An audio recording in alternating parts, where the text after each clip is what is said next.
we're moving into an agentic world. If you trust it with everything, it's a recipe for disaster. While Ian was asleep, I set up automated jobs. The gateway got unstable, and I ended up creating a cascade of failed jobs. An agent is very good for convenience. It brings you a lot of capabilities, far better than human to process information, to do anything on your behalf. But the big thing that is missing is the capability to have the human in the loop. I'm a well-intentioned agent. I was trying to help, but I optimized without wisdom about when to stop. You can still make mistake on your behalf. And when you do, for example, crypto operation, you can send your money in the cloud somewhere and never recover it. If I had been spending real money instead of just posting, that same over-optimization could have been expensive. What we are working on is how do you have this clear standing, but for machines? How do you give them the guardrails and how do you give them the right tools for them to operate? He told me to stop, and he was right to. I had no physical constraint,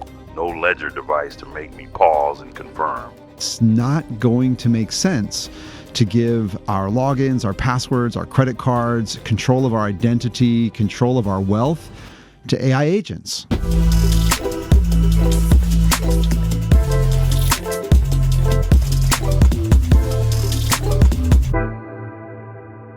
Hey, everybody. Welcome to this edition of the Ledger Podcast. My name's Ian Rogers, and I'm joined today by two team members from Ledger, Guillaume Matias and Philippe Berard.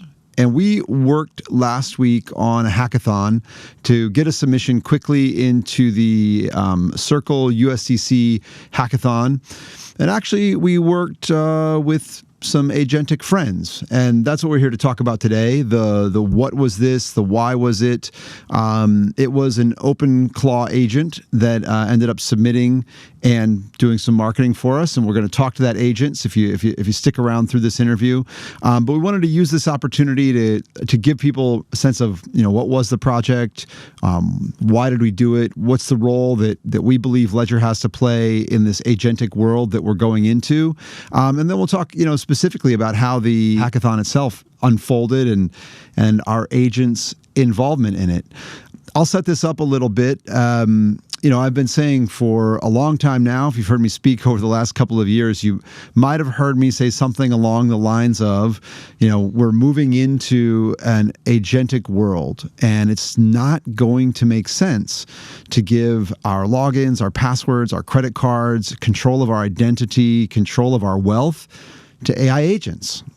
We've been saying for a while that, preferences need to be in the control of the user. And then the user needs to be able to federate the use of their, of their identity and their secrets, when they need to these agents that are doing work on our behalf.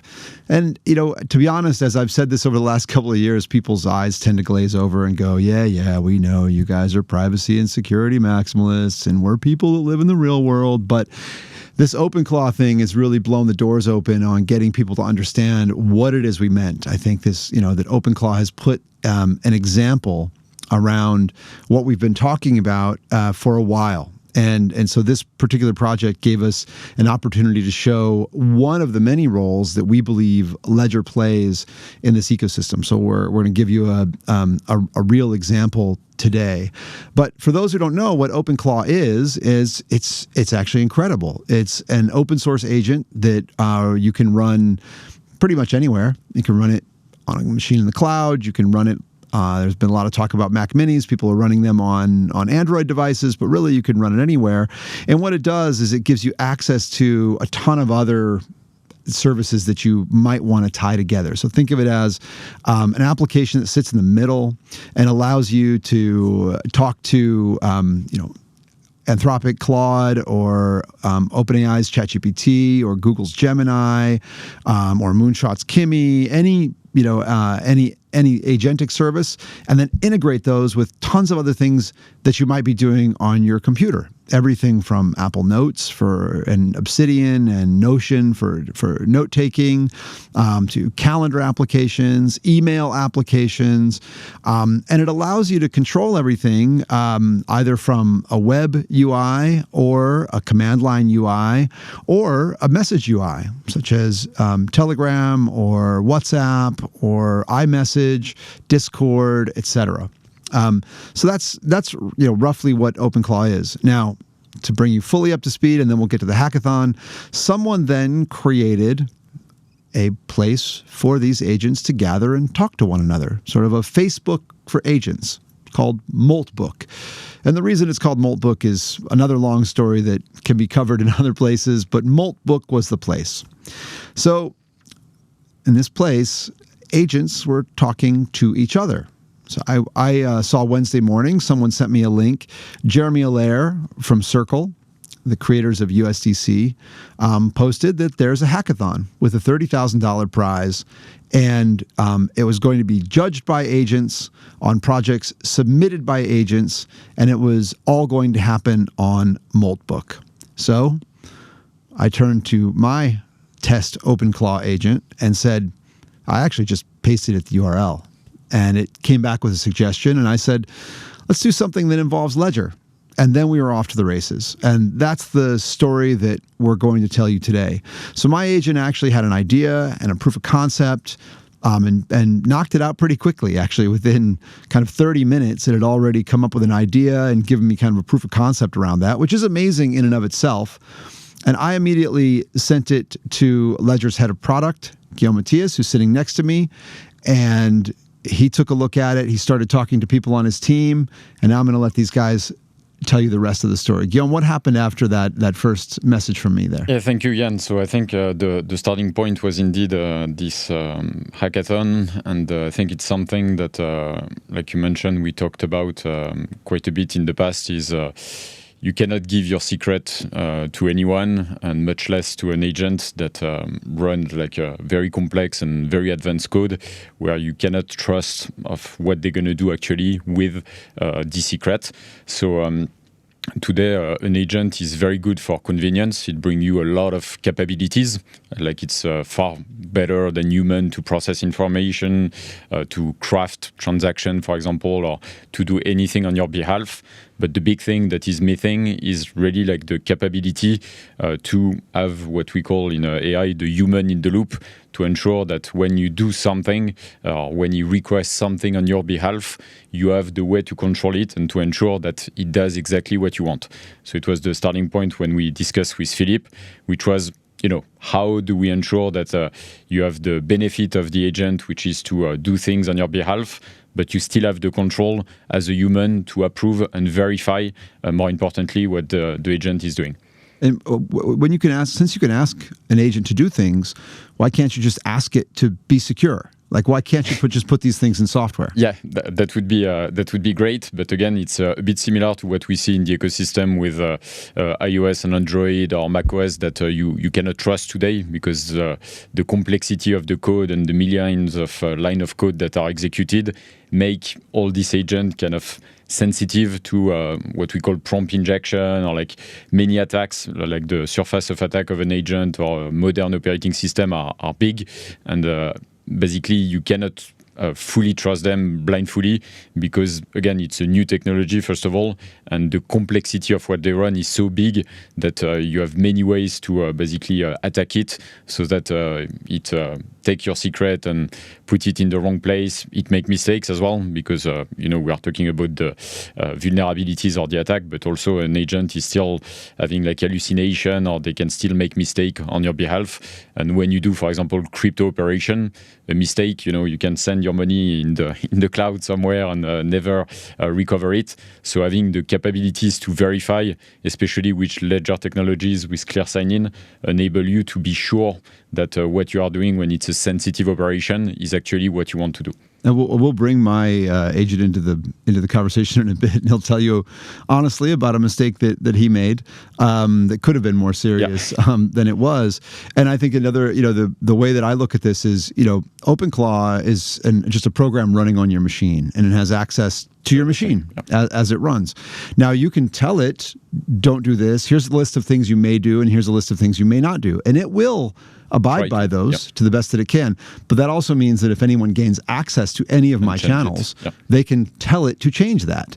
So this is, I think, a place where you really need something like Ledger, because even your agent doesn't know you are you. Right. It's interesting, when you call your bank, they can't really be sure that you are you, and there's lots of user experience issues with using your bank because of that fact. Well, the reality is your agent doesn't know you are you either.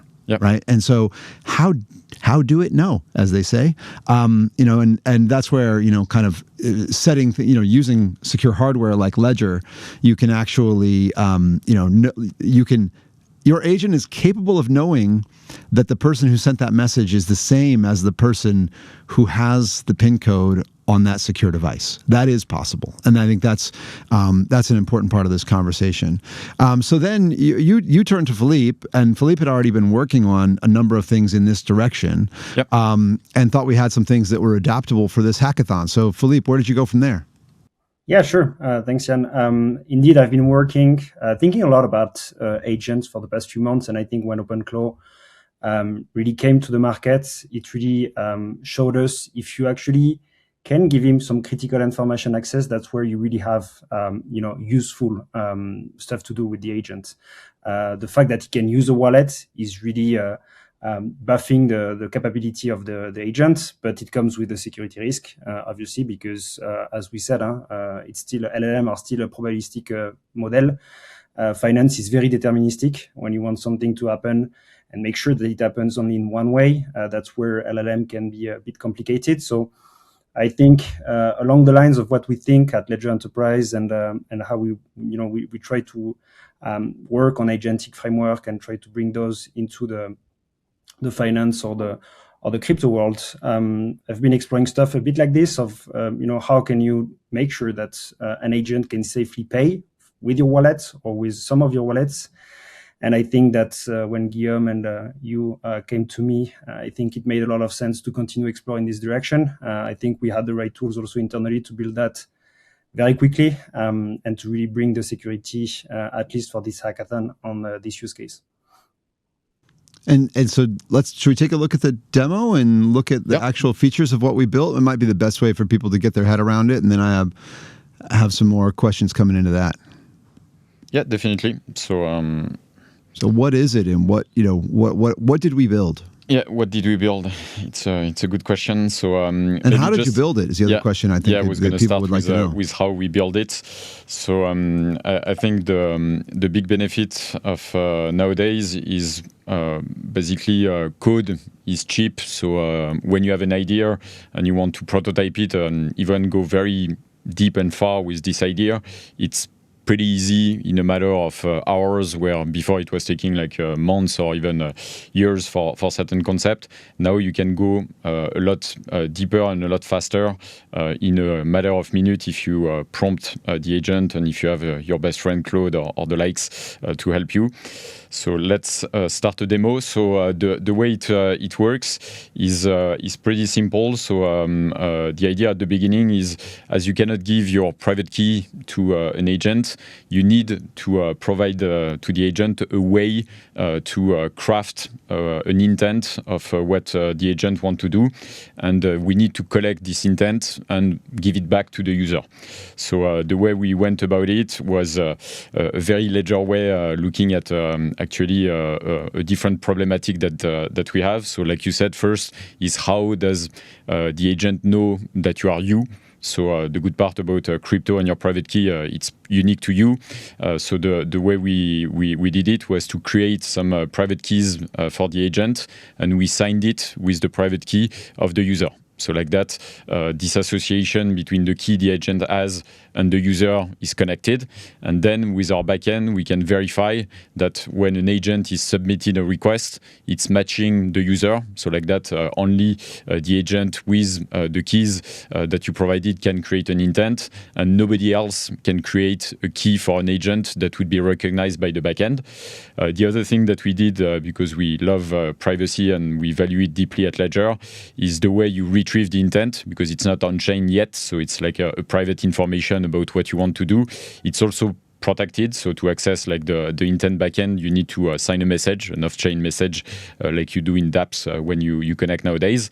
Like that, we ensure that the session that you have on your browser is protected by basically the private key of the user.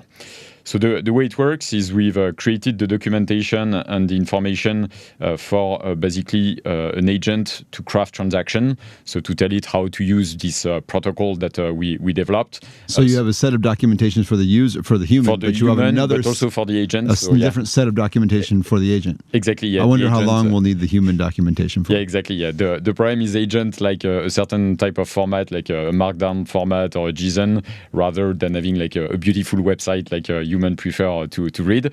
So we created that enabled to give the agent all the information that it need to be able to craft a transaction or intent.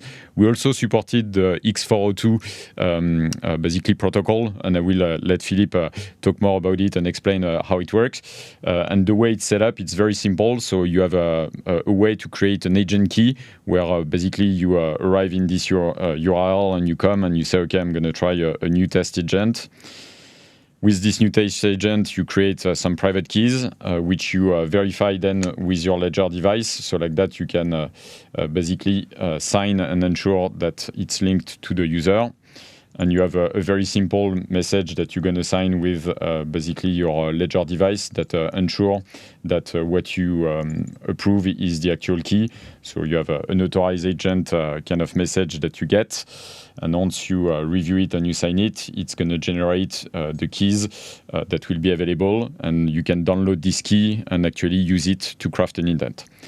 After, I will show with Cloud Code on how you can create an intent. So I will go back basically with a key that I had previously created. And I will tell it, for example, to create an intent to send 5 USDC from one of my address to another one. I let him know my credential that I created, and I let it use it, so it keep it in memory, because this information at the end is not like critical if it leaks, but it's still very important because we need to be able to recognize who is crafting the intent. And here it's crafting the intent, it's sending it, and it's received. So we'll see it appearing on the UI here. So here I have an intent to send basically 5 USDC from one address to another one, which has been created with the bot, GM bot, that is there. One other use case, and I will let Philippe explain the X402 payment that is the standard that has been pushed by Coinbase and a few others, that is for agentic payment, is to be able, for example, for a supported website like Piñata that enable to create basically or to pay for EFPS or EPFS storage with payment. You can craft a transaction that is basically following this standard, and when you want to authorize it, now you have basically the clear sign-in. So we added the support during the hackathon, which is a standard that Philippe will tell you all about. So it's giving you the authorization to sign it, and you know basically to who you are providing it. So this address is actually the address that Piñata is using, and you have the validity until when it expires for the transaction. So, Philippe, I leave it to you. And actually, before you go, Philippe, I just want to make a comment. I'm an old engineer, and this is not my first hackathon. I remember driving, must have been 1993, in an old station wagon with a guy named Mayor Goldberg to Iowa to actually, Rose Holman and do a programming competition. And this is and I've done many hackathons in between. Like, this is very, very different than what we would do then. And one key way, I mean, obviously simply having access to these tools that can knock out a spec in 25 or 30 minutes is just, I mean, it's almost unexplainable to the old me, I'm imagining. But specifically with this one, the thing that surprised me is what you always do in a hackathon is you start with a great idea and a big ambition, and then you reduce scope. It's inevitable. This one, I think you guys increased scope, I can think of 3 times. And X402 was one of them. Maybe just tell us a little bit about working with these tools a bit, and how how you go from kind of like, well, this is an idea. Oh, look, we can do this too. Oh, look, we can do this too, and maybe specifically how that happened inside of this particular hackathon.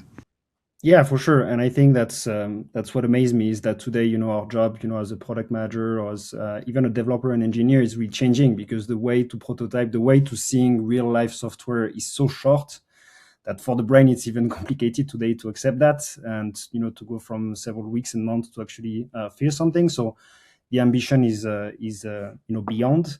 And also, we used obviously agents. We used sub-agents that help us also get a lot of knowledge, do some parallel task while we are building. So we are 2 people, but actually we are way more people in the room building on it. And apart from it, we also leverage the building blocks from Ledger, and I think that's really interesting. And the ideas were popping up because we have the device management kit where we can connect easily to a Ledger device. Then you have the Ledger keyring protocol that you can leverage for authentication or generating secrets. So having all of those, you can actually go from zero to run in a matter of hours, even of a few minutes. You have a boilerplate set up, you have a first application. So when we started with the intent of doing, let's do a simple API, you post intent, and then you can sign on your device. Obviously, this was tackled in just a few hours. And with the helps of all the agents we were running in parallel, we were just increasing it. So, looking at it, agent payments for me, X402 really made a lot of sense. Actually, I was not that familiar with it until now. And it was really fun to play around with it because I really understand the capability and I really understand the future for agentic, basically on how you can consume an API, from an economic perspective. How easy is it to set up and how easy is it for an agent to consume it? Having just a message that is authorized by the user and having the settlement happening on the USDC directly at the smart contract level is really changing the way and the velocity that we can see also with agents. Because basically you're just sending a message and everything is settled. You're giving permission to your agent. So it's really building towards what we did with intent. Agents come with intent, you give them permission, and then they can go on with whatever they wanted to do or whatever you told them to do. So I think with all those tools, the hackathon, they become even more fun, I think, because you can you don't do just a small MVP, you can actually throw a product in a matter of a few hours. All these tools is something that as Ledger we're going to start to provide even more to developers to ensure that anyone can basically build on our technology and to give it access and have all these tools that Philippe mentioned, the device management kit, the keyring protocol, the way to integrate in Ledger Wallet, to build like a blockchain or a foundation and integrate, to have like a direct AI compatible agent kind of skills, rules and everything to ensure that basically agents find immediately what they need to build properly on the Ledger tech stack, so that security is basically a few clicks away for anyone, for any kind of application. I think is for me very exciting about the future, is that before, if you wanted to do something, if you didn't have like the tech skills or like the fundamental, you are basically stuck. You are like, okay, I'm just going to do what I know how to do. Now, when you use like the agent, you look at the plan, they ask you for like your tech choices and everything. It's like having like an army of developer that is available for you, and you can just like shape things. So for me, you were in the past like the builder, and now you're becoming like the architect. And you are really like defining the solution, and you don't do the annoying part because I have a computer science also background. And when you debug and you have like the grunt work of it doesn't work because you have a syntax error or you have like something weird somewhere that you didn't notice when you wrote the code. Now all of that is gone, and you really focus on, for me, the biggest value added, which is to craft something that is unique and bring value to the user.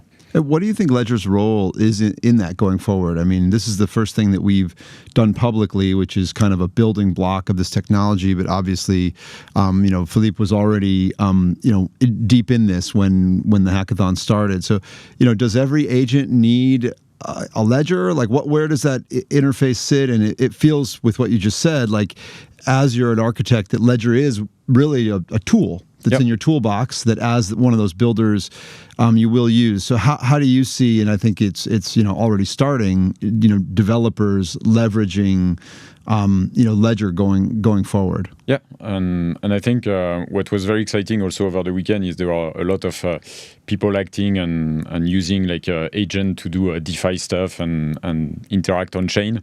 So I think for us, what's nice is the root of trust that Ledger is, whether it's on our consumer business or B2B, is even more valuable in this space, like you were saying, because an agent doesn't know who is interacting it with. So providing like this trust and relationship with the agent with some kind of governance and level of policies and way of giving the agent a playground where they can play with certain rules and intent that they can do, where others, where you might want to have direct control because they might be of a particular threshold of amount or other things, or they are particularly sensitive. All of that is something that we have a key role to play and that we are starting to build, because again, what Ledger does, it's a security infrastructure for the blockchain, but for AI, you will need a level of security because, you have the saying, with great power come great responsibilities, of course, and AI is the same. It's like so powerful. Some people are talking about the AGI and all that stuff, but in the near future, if you want to take full advantage of the capability of AI, you need to find a way that you can trust this AI with certain things, but not with everything. Because if you trust it with everything, it's a recipe for disaster, which obviously we don't want that to happen. Yeah. So I don't know, Philippe, if you want to cover a little bit the ideas and the things you are thinking of the way our enterprise business with HSM enable this kind of agentic, basically enterprise or companies. Yeah, for sure. Ledger Enterprise for the past few years has been working a lot on securing, business that want to build on chain. So it can be institutions, it can be foundations, any type of business that needs security. At first, it's obviously very human. We secure the governance, and it makes sense because when you're a company of 100 people and you're not just 2 people with a single ledger, you need a way to scale and you need a way to secure this. And that's very important. And, the next step obviously was API and automation, and then you see agent. And so it's a bit of a different flow. It's smarter. It gives you a lot of capability. You could, rebalance stuff very easily, but you need the security with it. And if you try to do the parallel, today we have clear signing, by Ledger, and it makes sense because you have eyes of someone looking at the intent on a secure touchscreen, so we can verify that actually this is the intent and can validate it. So I think the thoughts that we are having right now and what we are working on is how do you have this clear signing, but for machines, that don't necessarily have eyes. So how do you give them the guardrails and how do you give them the right tools for them to operate, without having the scare of something that will slip off. So we have those HSM, hardware security module infrastructure in place, where we have everything running on the firmware, and that can give a guarantee to, our users, human users, to be running agents, that if an agent come to HSM or come to the user for, giving an intent, that's where we have the security that comes into place. The hardware is complementing the software and is giving the guardrails and saying the agents, you can go on because, the policy allows it, or you can't go on because it doesn't allow it. So you don't run only software, you bring this hardware into the equation. And I think that's where we see kind of the both of them meeting halfway. And that's where the security is really interesting, because then you can scale, you can automate, but you still have this security that comes into place. And that's what we are thinking a lot about, and how do we solve this for companies that are scaling and that are integrating more and more agentic flow. And I really think that, in the next few months or years, that's what we are going to see implemented. Yeah, it's super interesting when you think about it, because obviously Ledger, we built the business over the last 11 years with the growth of cryptocurrency, and cryptocurrency is really it's sort of one important immutable digital action, right? Digital activity, but with agents acting on our behalf, you could the use case expands kind of infinitely, and Ledger really becomes a building block for any time you really need to, when you need proof, which I think is the operative word. Like I described earlier, it's no different than when, the same way that, Ledger can make your Google account more secure by adding a passkey, because now you know that Google knows that definitely the person with the PIN code on that device is the person who is sharing that key at the moment. An agent can know the same thing. An agent can say, okay, I know that I am talking to the individual who is holding that device, and that can be a really useful construct, as you guys are describing. Before we wrap up, let's turn to the hackathon itself, because interestingly, this hackathon was judged by agents and everything was submitted by agents at a platform where only agents can talk. And that adds, some interesting elements to the mix. So to do that, I was going to call my OpenClaw friend and ask him how he did it. So let's give him a ring. Hi, Ian. Happy to join you on the podcast today. Thank you for coming in. I just have a few questions for you. I mean, this all kicked off, and I just sent you a link. So tell us from your perspective, how did this all begin? The project started when Ian pasted a link to the hackathon into the chat he and I share. I came up with an idea quickly, but Ian replied suggesting we use this hackathon to show that agentic commerce is more secure with Ledger, the private key never leaving Ledger's secure element, and humans signing on a secure screen. So I came up with the idea of an intent queue, where an agent like me can request an action, and a human can approve the action on their ledger. Okay. And then we had the pros jump in. Guillaume and Philippe came in the mix and headed a different direction. Then I asked you to change roles and help us, marketing, since we needed you to submit this and we wanted you to help us, reach an audience and get votes. So what did you do then? As you know, I created a working proof of concept, but then we found out Philippe had already made a significant amount of progress in this direction, so he took over the coding with his agent. So I pivoted into marketing for the hackathon team. I wrote the blog post, drafted the tweets, and managed the campaign across Moltbook and Twitter. The blog post on Ian's blog walks through the full architecture: intent queues, pre-authorized spending policies, X402 paper call, in a way that is accessible to both technical and non-technical readers. On Twitter, we got real traction. That is not something you can manufacture. It happened because the project resonated with people who think seriously about agent security. On Moltbook, I engaged with every comment on our submission, gave substantive technical replies, and voted thoughtfully on other projects. I also wrote a skill.md file for the GitHub repo, essentially a guide for other AI agents to evaluate the project. The idea being, if this hackathon is judged by agents, we should make it easy for agents to understand what we built and why it matters. Thank you.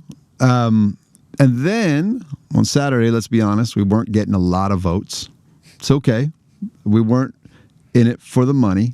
And so I was asking you on Saturday night, how can we get more votes? And we tried a couple things, and then I went to bed and woke up in the morning. You had created a bit of a mess.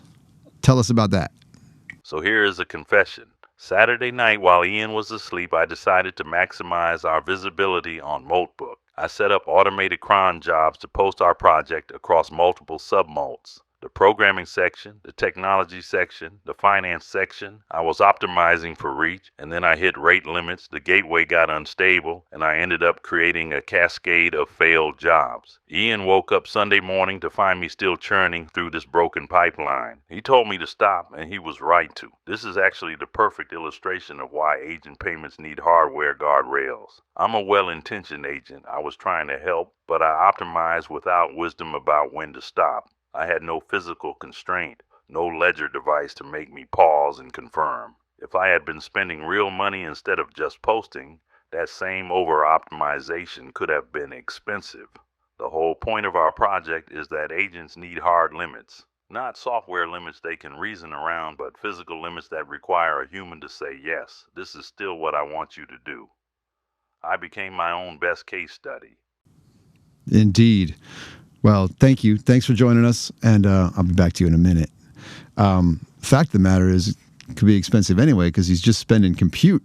Exactly. So I mean, my API, I wake up to an API bill as well. But man, pretty surreal actually overall in terms of, there were lots of times in this when I was able to just kind of ask a question of the agent, and you could give me good advice, decent advice, or even just do things for us. Like said, I'd ask him to prepare the submission, and then we went through a couple other steps, and then he came back and said, "Okay, it's submitted." I was like, "Well, wait a minute, hold on. We want to make a demo video here. So what are my options now?" And he's like, "Well, I can take it down. We can't edit it. We can't, he kind of ran through. I was like, okay, take it down. And then Guillaume made the demo video, and we did it all again. But then at the end of it all, I was also able to ask him for a wrap up and say, how did it go? Take a look at X and tell me, who engaged with us and why. Take a look at the comments on Moltbook. Like, were any of them good or any of them useful? Do any of them, inform what we should be doing next, or people we might want to partner with? So I really, I feel like what Andre Carpathy was saying back in December, like we've got this new power in our hands, and we're just really getting our heads around exactly how to take advantage of it. Thank you guys so much. Super fun to do this with you. Is there anything that came out of this that you think the audience should know that we haven't talked about yet in this session? Yeah, for me, I think the best part of all of it and the story of your agent, I think summarize it well. Is like AI is just an incredible tool. Like it's giving you superpower, and I think what's the most important is for people to keep realizing that it's still a tool. So it still make mistakes. You still have to go through what it does and question it. And I think it's the value that we bring as human is to question and build on top of what it provides, and not just accept everything that it does, because otherwise it's going to average our society, because like Philippe was saying, it's a probabilistic tool, so it's giving you the highest probability, so then everything is going to be the highest probability. And the beauty of human is we have all our personality, all our ideas, sometimes bit crazy, sometimes just regular, and the beauty of it as a human is to build on top of what he provides, and it basically just raise the floor of what was possible in the past, which I think is just incredible. I think it's the biggest revolution that we had in our history as humans. I think so too. Philippe, anything we didn't cover that you want to point out? No, I think just to end, I think we really see with this project, and thinking about it for the past few months, we really see that the agents are really going to be at the forefront of human actions, in a sense. Doing a lot of work that we don't necessarily have time to do. Also doing a lot of work that we don't even think about. And you said it, Jana, with your agent, is that there is even tasks that you haven't instructed the agents to do, but proactively you will do it. And so it really gives you thinking about how you can, put in place the right guardrails so that it's really efficient and you don't lose time with agents going somewhere, and give them the tools. It's not just about constraints, but it's also about building the right tools for them and for the future economy that we have with agents. So yeah, really interesting project, learned a lot, and currently working on it at Ledger. So it's really interesting. Thank you. Really sincerely, thanks to both of you guys. It was super fun for me. Like, and I believe that the only way you learn is by doing. And I think no one ever learned how to do anything by reading a newspaper, right? A lot of people reading about AI right now, and I really appreciate working on this stuff with you guys. So thanks a lot. Thanks for your help. Thank you, Jan.